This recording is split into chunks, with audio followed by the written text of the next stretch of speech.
Welcome back to the Weekend Primetime.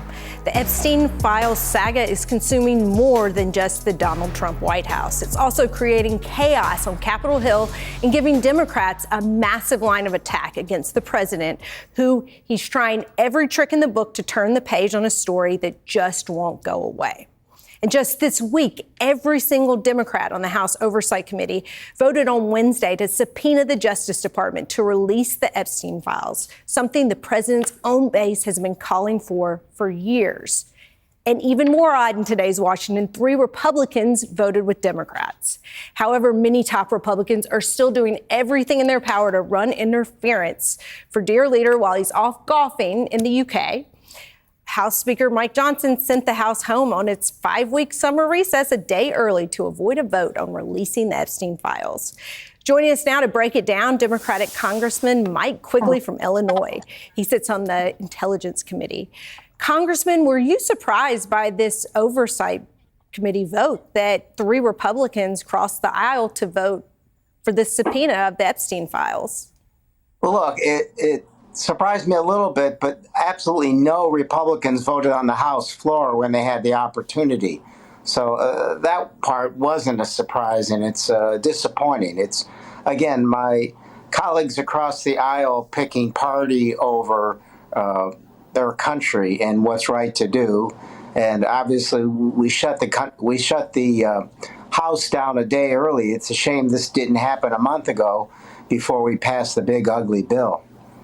Can I ask you, are they saying something different behind closed doors than what they're saying to the public right now? Because it seems quite challenging for your Republican colleagues. Their base has made it incredibly clear vocally on kind of every platform and program they possibly could that what they want is more transparency. Polling consistently shows that from both Republican and Democratic constituents here. But they're kind of being put in a position where they either have to show that they're doing something for the people they ostensibly serve, or they need to make the president feel that they're sort of helping him with the narrative redirect he's aiming for right now. What are they saying when people aren't around? Yeah, look, it goes back to the first Trump administration when many felt that the president had committed a crime with January 6th. There were a few brave ones that stood out, and they're no longer members of Congress.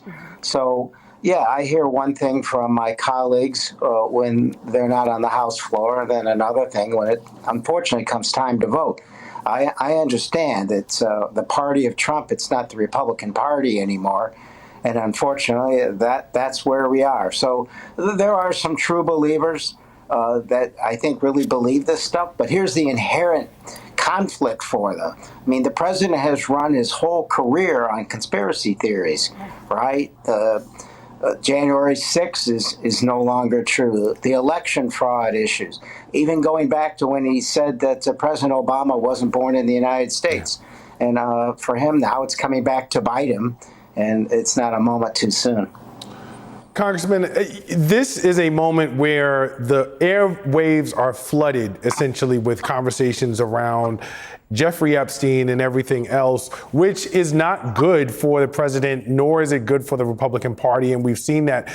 But because they are flooded with this conversation, it makes it a bit harder for Democrats to affirmatively tell the American people what it is that they are selling. So in this moment, how are you all balancing the notion of the damage that the GOP and this administration has done so itself with this narrative taking front and center stage versus Democrats' need to continue to sort of beat the drum and rile up their constituents and their base and continue to try and make traction to make gains in the House and the Senate?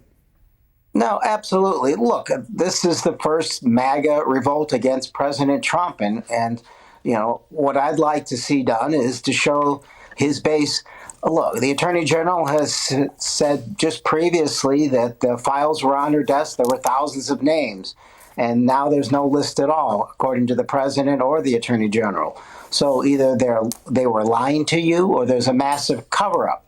So it's an opportunity to show, if not the base, at least a few to the middle, the centrist ones, that you're dealing with a president who, when he gets in the room with the truth, a fight breaks out. And that's true about everything else they're talking to you about. Remember the other lies, and remember the promises that they were going to lower the cost of everything the first day. They were going to end the war in Ukraine the first day.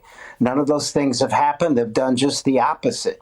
So if anything, it's an opportunity to show the American people, at least those somewhat in the middle, that this is a president with a feet of clay who doesn't care anything about him. He doesn't care about transparency. It has always been about himself. Congressman, I'm wondering, what power do you guys have in Congress? Like, how can you, because there's clearly a lot of files, there's a lot of photographs, there's a lot of video, there's a lot, right? And a lot of it is at the DOJ. And what can you do? Where is your power? Subpoenaing? I mean, can you have Ghislaine testify on Congress? What does that look like? There are certainly Republicans, I mean, Marjorie Taylor Greene, Thomas Massey, who are on board with this. I mean, can you get together a coalition to make this happen? Look, as you're suggesting, the vote margin is very, very slim. So there are opportunities to leverage this. So as soon as we've done this successfully, they shut the place down and left for 6 weeks. So, look, if what we learned in the first Trump administration is they want to ignore subpoenas, they can, and seemingly courts let them do. And this subpoena goes through the Department of Justice, and oh, surprise, if you expect them to do anything with this, then you haven't been paying attention.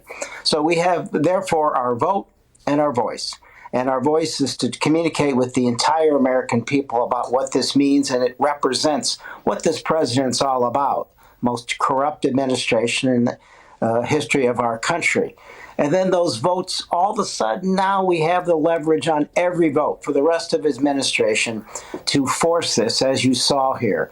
It is that first opportunity to wedge, at least in a defensive tactic, to prevent them from doing more rescissions and clawing back opportunities there. So it's not perfect. When you're not in the majority, it's a lot more difficult. But at least here's an opportunity to show the American people what's happening and to prevent further damage. Any plans, Congressman, to try to subpoena Steve Bannon, someone who's spoken openly about the fact that he has something like 15 hours of footage of Epstein? He wants to turn it into some kind of documentary that he might make available in the next year or so. But are lawmakers going to put him on the spot soon? Look, we have very capable folks in the Oversight Committee, the Judiciary Committee, and others. They see all these openings, and they're going to leverage them to the extent possible. I just want to set expectations, what we learned in the first Trump administration, especially if the Department of Justice is on their side. They're not going to move forward with these things. So we're going to do all these. We're going to exploit those opportunities. I think at the very most, it's going to show the American people what their president really is, and keep them from doing further damage on the legislative side. Because every opportunity there's going to be on every bill that moves forward, Democrats are going to leverage this to prevent it going forward until the Epstein files or some of the other measures that you've talked about are exploited. Congressman, Mike Johnson has really been playing a very difficult balancing act here. Let's play some of what he's had to say on the topic of Epstein lately. What we refuse to do is participate in another one of the Democrats' political games. This is a serious matter. There's no point in having a vote today because the administration is already doing everything within their power to release them. We want full transparency. We want everybody who is involved in any way with the Epstein evils, let's call it what it was, to be brought to justice as quickly as possible. This is not a hoax, in other words. Oh, it's not a hoax. Of course not. Congressman, this is a very tricky question for Mike Johnson on how to play this politically. What move does he have here? Stall, delay, do what he's doing now, outright lie to the American people. The fact of the matter is he knows who has these documents. Whatever exists is there, or whatever opportunities, whatever subpoenas need to be answered, it's all with the Attorney General and with the President of the United States and with the members of Mr. Johnson's caucus. Obviously, there's a lot of people there who have said for years and years, the conspiracists on his side that they want these things released. Let's see what they do. The other thing you saw this week on the day the Republicans bolted was Tulsi Gabbard released a real mess and an extraordinary lie about the Russian report that detailed a unanimous intelligence community report that the Russians attacked our democratic process to help President Trump become elected and to hurt Hillary Clinton. I hadn't seen anything like it, and I haven't seen it since then. With near certainty, they had this finding. 4 subsequent investigations agreed, including one by the Republican-led Senate Committee on Intelligence, led by none other than Marco Rubio, that agreed with that. So, look, I would tell folks, beyond this, the real danger here is there's a real problem with what Ms. Gabbard did, is it minimizes and deflates and hurts the reputation of the intelligence community and what they're doing. And I think it hurts our national security.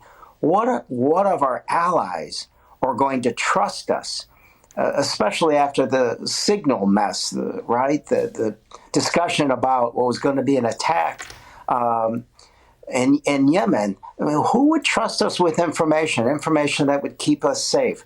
She's politicized and minimalized the value of the intelligence community, hurt its reputation, I'm sure hurt its morale. There's real damage this administration's doing to our national security and who we are as a country. It's going to take a long time to repair. Yeah.